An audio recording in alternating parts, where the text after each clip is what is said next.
je suis Inglés et pour aujourd'hui, on va voir la version 11, principalement le lien avec eStocks et des autres changements dans Admin Consult. Comme d'habitude, vous pouvez toujours mettre toutes vos questions dans le tool qu'on a et je le réponds après le webinaire. Alors, si on commence avec eStocks, d'abord, on a un article sur notre site qui explique tout. Alors, si vous voulez lire après comment vous devez installer cela étape par étape, c'est décrit dans notre site support. Ici, j'ai fait un login dans eStocks avec un utilisateur démo et ici, j'ai passé par mon utilisateur ici et puis intégration. Intégration, chez moi, parce que c'est un démo, c'est vide, mais normalement, vous avez ici un écran similaire que ça, avec Admin Pulse, Admin Consult. Dans la passée, c'était un peu mal traduit et c'était Admin Contact, mais c'est corrigé maintenant et c'est Admin Consult et vous devez activer cela pour votre utilisateur. Une fois que c'est fait, dans Adminis ou Admin Consult, dans Général, vous avez ici le Marketplace, ça doit être activé. Alors, on a de nouveau des articles comment activer le Marketplace. C'est juste pousser le bouton ici Install et vous avez toutes les différentes options, le API, les signatures digitales, etc. Et on a ici eStocks. Vous poussez sur Configuration, remplit les données, nom d'utilisateur, mot de passe, etc. Et depuis ça, Admin Consult est lié avec eStocks.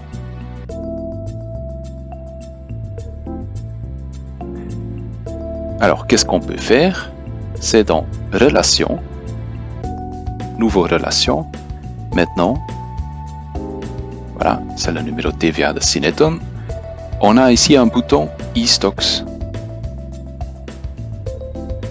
Voilà, je pousse le bouton, il va chercher les données et il va créer les actionnaires automatiquement, en une fois. Ici, le site vise, le lien avec le site vise, c'est corrigé. Alors, depuis la version 11, ça marche de nouveau. Mais ici, c'est eStocks. Je peux continuer, hop, suivant, et il va créer tout mon client. J'ai préparé un. Voilà. Alors, qu'est-ce qu'il fait? Il remplit ce qu'il trouve et chez mandataire, ici par exemple, voilà, j'ai mes actionnaires. Ici, naturellement, c'est de data démo ici. On remarque que ici, eStocks, oui, je peux activer cela aussi pour un autre client. Alors, si je prends un autre avec le numéro, je peux aller par mandataire, j'active eStocks pour tel client. Les données sont remplacées, alors on efface ce qu'il est dedans et on remplace cela avec les données de eStocks. Oui, il va chercher les données, il va remplir tout ça et il va créer les actionnaires. Depuis maintenant, je ne peux plus adapter cela. Alors, ce n'est pas possible de lier avec eStocks et en même temps adapter peut-être la quantité ou ajouter quelque chose dedans ici. Alors ça, c'est fixe. Et c'est de eStocks vers Admin Consult. Ce n'est pas Admin Consult qui remplit eStocks. On peut toujours désactiver cela. Hop, désactiver, oui. Et depuis maintenant, je peux changer ce que je veux.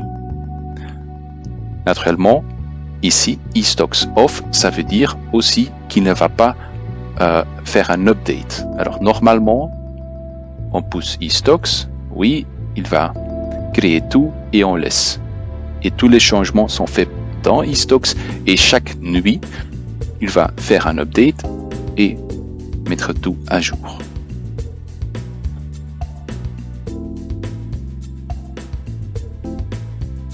Voilà.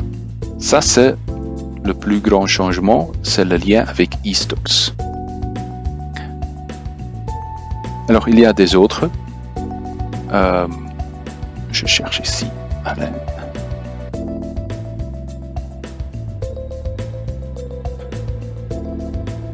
Je prends celle-ci. Hop, voilà. Et puis, il y a tous des autres changements dans Admin Consult. Hein. Ce sont un peu plus petits, mais quand même très utiles. Alors ici, je peux ajouter, jusqu'à aujourd'hui, un document, par exemple une lettre de mission, quelque chose comme ça, que je veux laisser signer. Normalement, quand je pousse envoyer une demande de signature,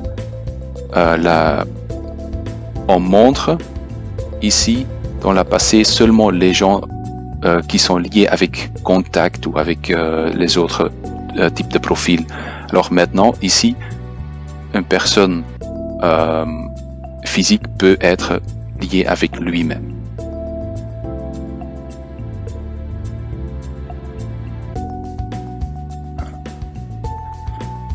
Une autre chose, c'est dans les adresses. Ici, je peux ajouter une adresse. Rue. Et si je mets ici un code postal, le code postal ou la ville, il remplit cela automatiquement. C'est lié maintenant. Ce n'est pas bloqué sur la Belgique seulement. Mais on doit d'abord changer le pays et puis le code postal. Hop. Voilà.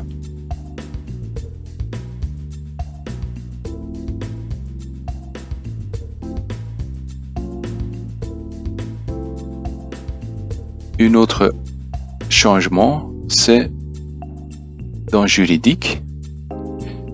Si je mets une date clôture, n'importe lequel, voilà. Normalement, ici, il fait un contrôle que la date d'assemblée générale est dans les premiers 6 mois après la date clôture. Et on bloque. Mais maintenant, on a adapté cela et on donne un avertissement au lieu de bloquer cela. Donc ici, OK. On pense que ce n'est pas correct, mais si vous cliquez sur OK, il remplit cela quand même. Alors, ce n'est plus bloqué.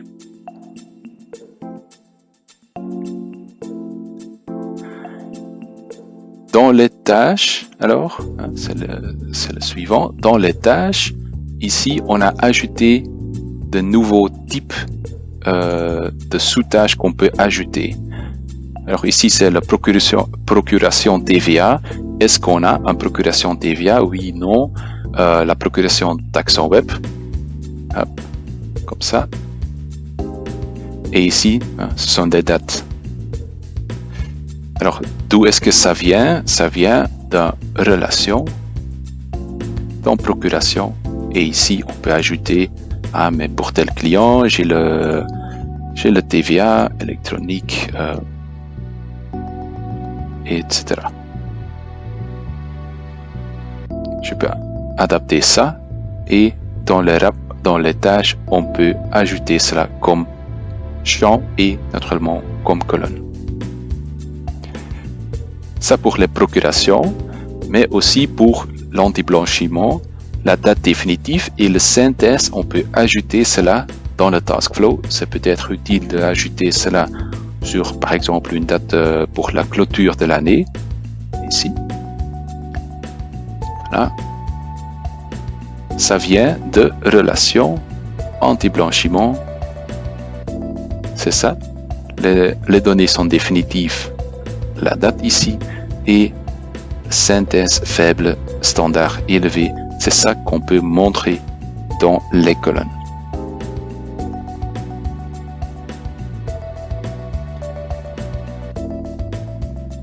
Une autre adaptation, c'est dans le batch, les coûts récurrents, matériel et non matériel. Ici, on a ajouté le nombre de pièces. Par exemple, ici c'est 1 et je veux que tel et tel client, je veux le modifier et ça doit être 2. Hop. Je dois naturellement ajouter des autres choses. Hop, ajouter hop, ça. Hop, sauver. Voilà. Et je peux ajouter, je peux supprimer, mais on a une colonne avec le nombre de pièces. La même chose avec les coûts non matériels. Ici, on a ajouté le montant. Alors, on voit ici à droite le montant qu'on a ajouté.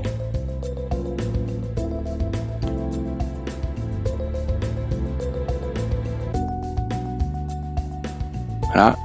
Et finalement, on a, alors c'est dans rapport, dans financier, rentabilité. C'est le même rapport qu'avant, mais ici on a ajouté des filtres sur société et on a des filtres sur est-ce que c'est un coût fixe, oui ou non. Voilà. Alors de cette manière, vous avez de nouveau quelques filtres ici.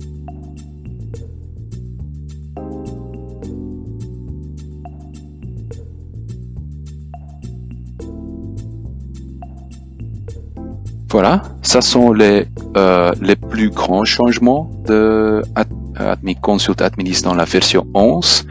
Si vous voulez savoir qu'est-ce qu'on a changé en plus, sur notre site web, version 11, et ici, vous avez les détails de tous les changements, aussi les petits changements, que je pense que ça va trop loin pour traiter dans un webinaire. Si vous avez encore des questions, n'hésitez pas, posez-le et je le réponds immédiatement.